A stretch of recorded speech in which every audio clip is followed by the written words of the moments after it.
जब बहू ने खा ली हंसने वाली दवा। किशनगढ़ गांव में कीर्ति अपने बेटे दिवाकर और बहू अंशु के साथ रहा करती थी। तीनों बहुत ही हंसी खुशी अपना जीवन व्यतीत कर रहे होते हैं।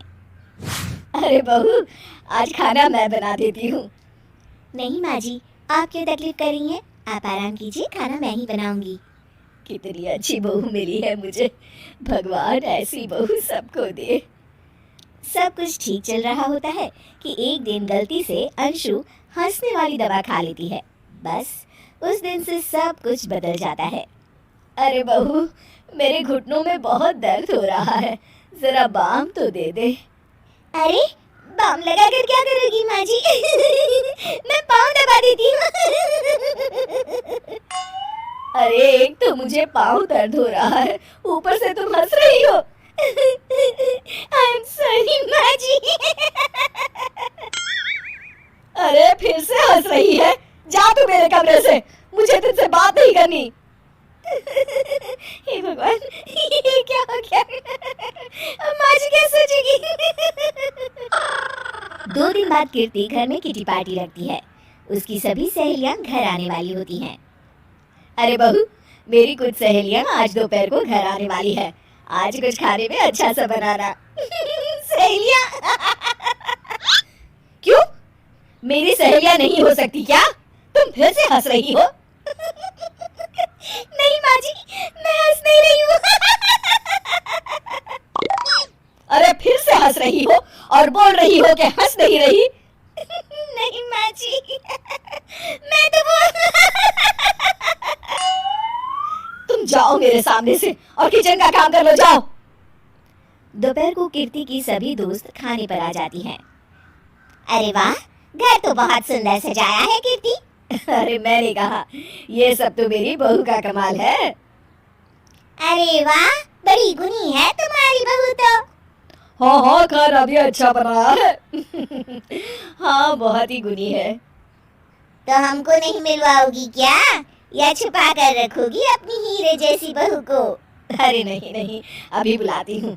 अंशु, ओ अंशु, बहू रानी। अंशु बाहर आती है। जी माँ जी। बहू, ये सब मेरी सहेलियां हैं, मिलो सबसे। नमस्ते आंटी। नमस्ते बेटा, बहू तो बहुत अच्छी मिली है तुमको। किस्मत वाली हो तुम। किस्मत वाली? अरे क्या हुआ? हंस क्यों रही हो? नहीं नहीं, मैं हंस नहीं रही हूँ। तभी अचानक सांची के हाथ से चम्मच छूट जाता है और उसका कुर्ता गंदा हो जाता है। अंशु फिर से हंसने लगती है।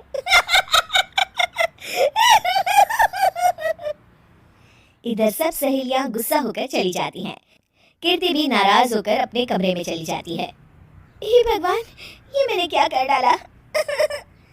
इस तरह से तो माँ जी और उनकी सहेलियां नाराज हो गई। अगले दिन। बहू, ओ बहू, किधर हो? जी माँ जी। जल्दी से मेरे साथ चलो, पड़ोस वाले शर्मा जी की हार्ट अटैक से मौत हो गई है, उनके घर बैठक के लिए जाना है। अंशु तैयार होकर आ जाती है। थोड़ी देर में दोनों शर्मा जी के घर पहुंच जाती हैं। वहां पर सब रो रहे होते हैं। कीर्ति शर्मा जी की बीवी के पास बैठकर उन्हें सांत्वना देने लगती है। बड़े अच्छे इंसान थे मेरे पति।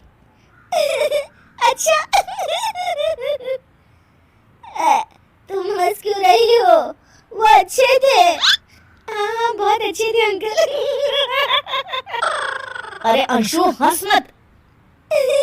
माँ जी, मैं हंस नहीं रही। मैं तो आंटी जी को बस दिलासा दे रही थी। सब औरतें अंशु की इस हरकत से हैरान हो जाती हैं। कीर्ति भी बहुत शर्मिंदा होती है और वो अंशु को लेकर फटाफट घर लौट आती है। अंशु, क्या हो गया है तुझे? हंस क्यों रही थी तू वहाँ पर?